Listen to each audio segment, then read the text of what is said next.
Good morning friends, उम्मीद है आप सब बहुत अच्छे हैं। सबसे पहले तो मैं आप सब लोगों को कॉन्ग्रेचुलेट करना चाहूँगा कि हमने 50 लाख करोड़ का AUM अचीव किया। Huge round of applause for all of you. दोस्तों, हमारा अगला टारगेट है 100 लाख करोड़ का। 100 लाख करोड़ के लिए हमें चाहिए 10 करोड़ इन्वेस्टर्स और 5 लाख डिस्ट्रीब्यूटर्स। नीलेश जी ने एक बार मुझे बोला था कि कैसे डिस्ट्रीब्यूटर्स बढ़ाना है, तो वो मुझे बोले थे कि आप इन्वेस्टर्स लेके आइए, अपने आप डिस्ट्रीब्यूटर्स आ जाएंगे क्योंकि डिमांड बढ़ेगा प्रोडक्ट का, राइट। अब देखते हैं कि हम लोग कैसे 10 करोड़ तक जा सकते हैं। तो पहले जानते हैं कि करंट लैंडस्केप क्या है, हमारा इन्वेस्टमेंट अपॉर्चुनिटी क्या क्या है।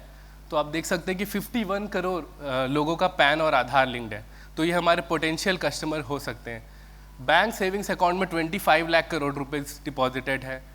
32 lakh crore currency note circulation में है, तो 57 लाख करोड़ का मोटा मोटा अपॉर्चुनिटी है। आज हम लोग 53 लाख करोड़ पे 110 लाख करोड़ तो हो सकता है। और mutual fund with respect to bank हम लोग जस्ट 25% ही है। 200 लाख करोड़ बैंक में डिपॉजिटेड है और mutual fund is around 50 lakh crore, तो ह्यूज अपॉर्चुनिटी है। लेकिन दोस्तों, 10 करोड़ इन्वेस्टर्स लाने के लिए आखिर हमें क्या चाहिए? हमें चाहिए कि हम लोग ज़्यादा से ज़्यादा इन्वेस्टर्स लाएं और उनको अवेयर करें, राइट। सबसे ज़्यादा ज़रूरी है उनको अवेयर करना। एमफीट ने तो एक परसेप्शन चेंज किया है कि लोग पहले बोलते थे कि mutual fund are subject to market risk. Now people बच्चा बोलता है कि म्यूचुअल फंड सही है, राइट। लेकिन अब नेक्स्ट स्टेप क्या होना चाहिए? म्यूचुअल फंड कैसे, कब और क्यों सही है, राइट। और ये अवेयरनेस फैलाने के लिए हम लोग IAPs करते हैं। लेकिन इसमें कन्वर्जन रेट जो होता है, गजेंद्र भी मुझसे सहमत होंगे कि ज़्यादा नहीं होता। क्योंकि उसका मेन रीज़न होता है कि हम लोग का कोई पर्सनल टच नहीं होता, और कई बार लोग प्रेजेंटेशन के बाद हम लोग मल्टीपल उससे टच पॉइंट क्रिएट नहीं कर सकते, राइट। तो इसी चीज़ को मद्देनज़र रखते हुए कैफ़े म्यूचुअल आप लोगों के लिए एक बुक लेकर आई है, which is the mutual funds advantage, why are mutual funds सही फॉर यू। तो ये जैसे कि बुक का टाइटल है, ये सबसे इम्पॉर्टेंट इशू को एड्रेस करता है, विच इज़ म्यूचुअल फंड क्यों, कब और कैसे सही है। तो बुक में दोस्तों हमने बहुत ही बेसिक से चालू किया है, बहुत ही बेसिक सी चीज़ भी बताई है और उसका यूज़ भी बताया है। जैसे फॉर एग्जांपल, अगर हम लोग कंजर्वेटिव हाइब्रिड फंड्स के बारे में बात करते हैं, तो सबको पता है कि 75% फिक्स्ड डिपॉजिट में इन्वेस्ट करता है और 25% इक्विटी में करता है। लेकिन इन्वेस्टर्स बोलता है ठीक है, मुझे डेफिनेशन समझ आ गया, लेकिन मुझे इससे क्या, मेरे लाइफ में इसका क्या फ़र्क पड़ रहा है, राइट। तो उसको हम लोग बोलते हैं कि आप कंजर्वेटिव हाइब्रिड फंड जो है आप रेगुलर इनकम जनरेट करने के लिए यूज़ कर सकते हैं, आप इसको वेल्थ प्रिजर्व करने के लिए यूज़ कर सकते हैं। अगर आपका 3 साल बाद कोई गोल है, अगर आप इसको पैसा थोड़े टाइम के लिए रखना चाहते हैं, तो आप कंजर्वेटिव हाइब्रिड फंड यूज़ कर सकते हैं। ऐसे ही बुक में हमने बहुत सारे यूज़ केस सिनेरियोस यूज़ किए हैं। तो बहुत सारे डिफरेंट प्रोफेशंस होते हैं, जैसे सैलरीड इंडिविजुअल है, बिजनेस क्लास है, स्पोर्ट्स पर्सन है, आर्टिस्ट है। विद इन सैलरी भी हमने जो अपना करियर बिगिन किया है उनके लिए, जो मिड लेवल पे है, जो पीक लेवल के हैं, तो सभी के लिए हमने यूज़ केस सिनेरियोस इस बुक में बनाए हैं, राइट। तो और हर यूज़ के सिनेरियोस एक दूसरे से कम्प्लीटली अलग है। फॉर एग्जांपल, अगर हम लोग स्पोर्ट्समैन की बात करते हैं, तो स्पोर्ट्समैन दोस्तों आप जानते हैं कि उनका earning longevity is 35 to 40 years, right. तो उसके लिए हम लोग ने उस बुक में एक बिजनेस प्लान भी बना के दिया है, ताकि उन लोग का एक और बिजनेस पैसिव इनकम चालू हो जाए, राइट। ऐसे ही आर्टिस्ट है, मान लीजिए, तो आर्टिस्ट का इनकम कभी कम कभी ज़्यादा होता है, लेकिन खर्चे तो कांस्टेंट रहते हैं। तो वो खर्चे को मैनेज करने के लिए हमने बजट मैनेजमेंट भी उसमें बताया है, राइट। हमने बुक में एक और चीज़ की है कि हमने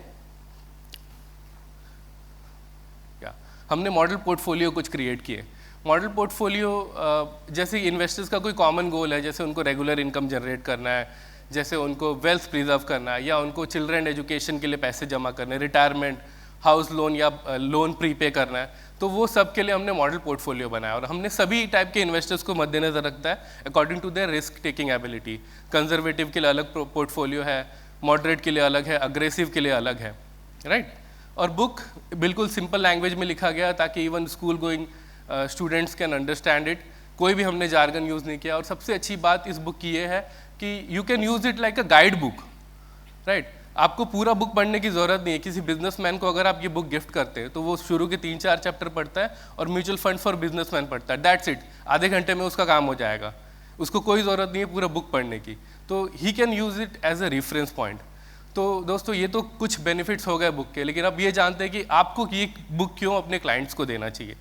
तो सबसे पहला चीज़ कि ये बुक आपको सेल्स में कॉम्प्लीमेंट करता है।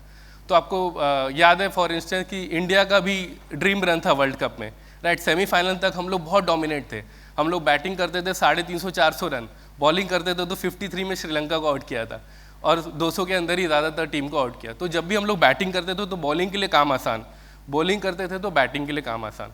तो बुक भी यही काम करेगा। अगर आप कोई सेल्स डील 3 मीटिंग में क्लोज करते तो हो सकता है आप एक बार में क्लोज कर पाए, क्योंकि वो बेसिक्स ऑलरेडी जान गया है, राइट। बुक में हमने ये भी फोकस किया है क्योंकि आपका टाइम बच रहा है तो आप प्रोडक्टिव चीज़ों में ज़्यादा टाइम लगा पाए। जैसे कि आज क्लाइंट को क्या ज़रूरत है, उनको एसेट एलोकेशन चाहिए, पोर्टफोलियो डाइवर्सिफिकेशन की ज़रूरत है, उनको रिस्क मैनेज करने की ज़रूरत है, बिहेवियरल एस्पेक्ट आपको ध्यान देने की ज़रूरत है। तो आपको ज़्यादा टाइम मिलता है क्वालिटी कॉन्वर्सेशन करने का इस बुक के ज़रिए। बुक और एक चीज़ करता है कि जैसे कि ज़्यादातर क्लाइंट्स को क्या लगता है कि मोटा मोटा ऊपर से देख के उनको ये लगता है कि म्यूचुअल फंड डिस्ट्रीब्यूटर उनके लिए स्कीम सिलेक्ट करके देता है, राइट। बट ऐसा नहीं है, म्यूचुअल फंड डिस्ट्रीब्यूटर उससे कहीं ज़्यादा काम करते हैं, राइट। ये बहुत कॉम्प्लेक्स जॉब है। तो हमने इसमें बहुत सारे कॉम्प्लेक्स कैलकुलेशन, उनको एक फाइनेंशियल रोड मैप बना के दिया है ताकि उनको समझ आए कि आप लोग आखिरकार करते क्या है। आप लोग उनका नीड एनालिसिस करते हैं, आप लोग एक प्लान बनाते हैं, डायनेमिक सिचुएशन को फैक्टर इन करते हैं। इतनी सारी चीज़ें हमने उसमें बताई ताकि क्लाइंट को समझ आए कि डिस्ट्रीब्यूटर्स की वैल्यू उनके लाइफ में बहुत ज़्यादा है। ऐसे ही हमने डेडिकेटेड चैप्टर्स भी रखा है जिसमें हमने ये हाईलाइट किया है कि कैसे म्यूचुअल फंड डिस्ट्रीब्यूटर्स और RIAs उनके लाइफ में वैल्यू ऐड कर सकते हैं और कौन कौन सी सिचुएशन में उनको म्यूचुअल फंड डिस्ट्रीब्यूटर्स को कंसल्ट करना चाहिए। जैसे आप देख सकते हैं कि अगर किसी को नॉलेज है लेकिन टाइम नहीं है तो डिस्ट्रीब्यूटर के थ्रू आप इन्वेस्ट कीजिए। आपके पास टाइम और नॉलेज दोनों नहीं है तो आप डिस्ट्रीब्यूटर के थ्रू कीजिए। तो और आपके पास टाइम और नॉलेज दोनों है तो आप यू कैन कंसिडर डायरेक्ट। तो in most of the cases we are saying that आप डिस्ट्रीब्यूटर्स को कंसल्ट कीजिए। Last but not the least, ये बुक इस बात का आंसर देता है कि म्यूचुअल फंड कितना रिटर्न देगी। क्लाइंट जनरली ये पूछता है कि कितना रिटर्न देगी, कितना रिटर्न देगी। तो हमने इसमें एक रीजनेबल रिटर्न एक्सपेक्टेशन सेट किया है। एम्फी की गाइडलाइन के थ्रू हमने पास्ट डेटा नहीं लिया। एम्फी बोलता है कि इक्विटी फंड में आपको कंसीडर करना है 13% रिटर्न, तो बुक में भी हमने 13% रिटर्न एक्सपेक्ट किया है। लेकिन आप जानते हैं अगर आपका एग्जिस्टिंग क्लाइंट ये बुक को पढ़ता है तो he will be more than happy, क्योंकि स्मॉल कैप फंड का रिटर्न ही 25% से ऊपर है 5 ईयर CAGR। तो अगर वो कंपेयर भी करता है तो ही विल बी हैप्पी। नया इन्वेस्टर को आता है तो उसका एक्सपेक्टेशन शुरू से ही राइट सेट है। हमने रिटर्न एक्सपेक्टेशंस बहुत कम रखा है। तो with that I have come to an end to this presentation. I would now like to invite Nilesh Shah, MD CEO Kotak Mutual Fund, and Prem Khatri, CEO Cafe Mutual, to unveil the book.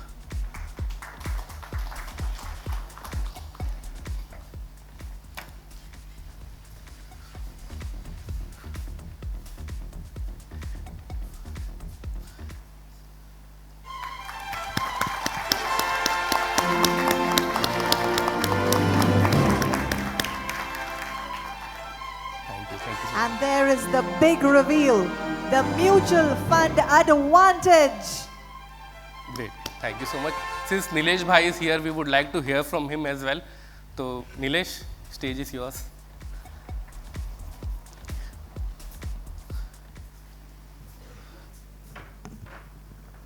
A very good morning to all of you.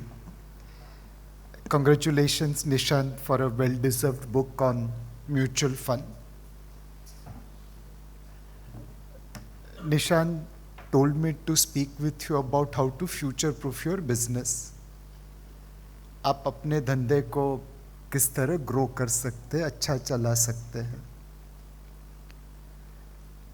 पिछले 15, 20, 25 सालों से देखे तो mutual fund में लोगों का अनुभव अच्छा रहा है।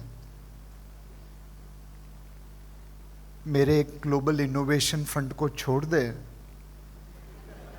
तो बाकी सारे फंड में लोगों ने पैसे बनाए हैं। एंड फिर भी जब हम देखते हैं तो हमारा AUM, हमारा number of investor base 4-4.25 crore लोग हैं। अगर आपको अपने बिजनेस को फ्यूचर प्रूफ करना है तो बहुत सारी चीज़ें करनी पड़ेगी, बट समय की कमी की वजह से मैं सिर्फ एक चीज पे ही फोकस करूंगा। We have to keep client first. अगर क्लाइंट खुश तो अपना बिजनेस फ्यूचर प्रूफ। 4.25 करोड़ लोग हैं जो हमारी गवाही देंगे कि हाँ, इनके जरिए हमें अच्छा रिटर्न प्राप्त हुआ है। इनके आगे भी बहुत सारे लोग हैं। 18 crore Indians have traded in crypto and lost money, 4 times more than mutual fund investors. 10 crore Indians have played gaming with the hope to make money and they have lost money. 89% of people who trade in FNOs lose their future there with no option available to them.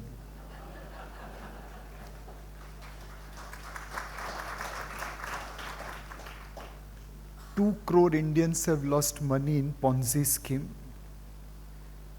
And Ponzi scheme का सरताज है एक Punjab agrotech corporation limited करके, जिसने आज से 15-20 साल पहले 60,000 करोड़ रुपए का चूना लगाया था।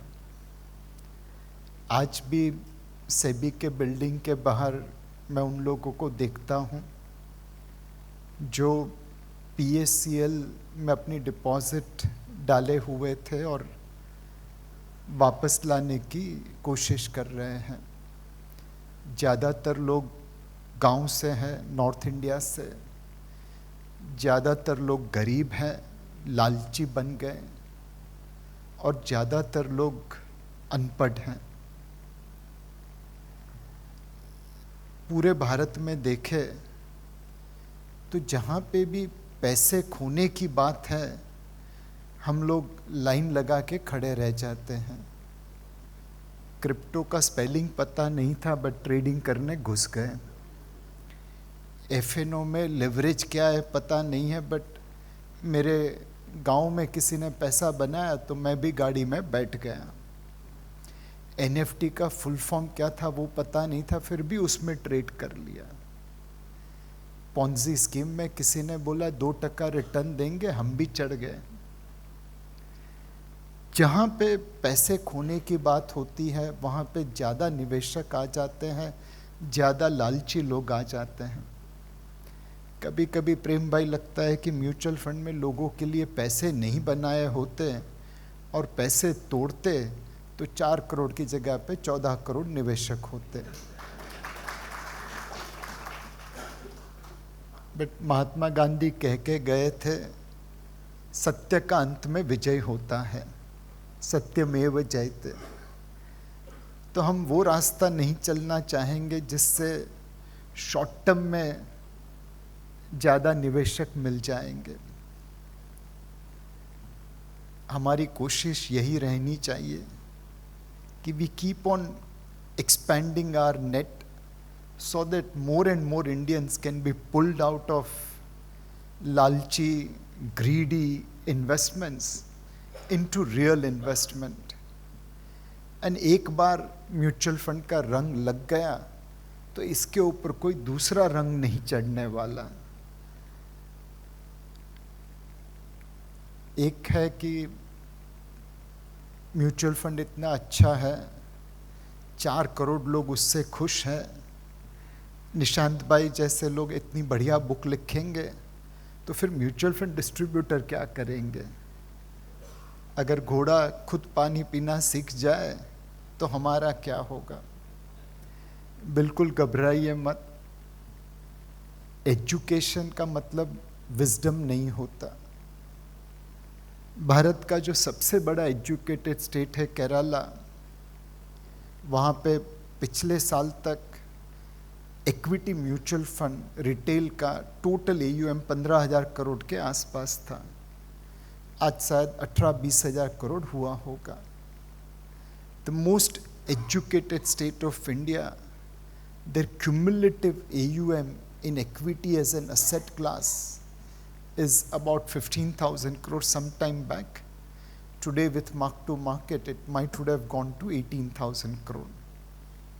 But The same Kerala people spend 15,000 crore and more annually on purchase of lottery. Lottery में नुकसान होने की 100% गारंटी है, नहीं तो जो लॉटरी इश्यू कर रहा है वो बिजनेस कहाँ से करेगा। म्यूचुअल फंड में बाय एंड लार्ज गारंटी है पैसा बनाने की, और फिर भी भारत के सबसे एजुकेटेड स्टेट केरला में लोग इस बात को समझ नहीं पाए हैं। आपकी जरूरत हमेशा रहेगी। उन 18 करोड़ लोगों को जो क्रिप्टो के दलदल में फंसे थे, उन एफएनओ के ट्रेडर्स को जिसे आज लग रहा है कि पैसा बनाना इजी है, कल सुबह का भूला शाम को घर जरूर लौट आएगा। The most important thing for us is to keep client first and keep on engaging them so that they all walk on the path of financial freedom, financial security.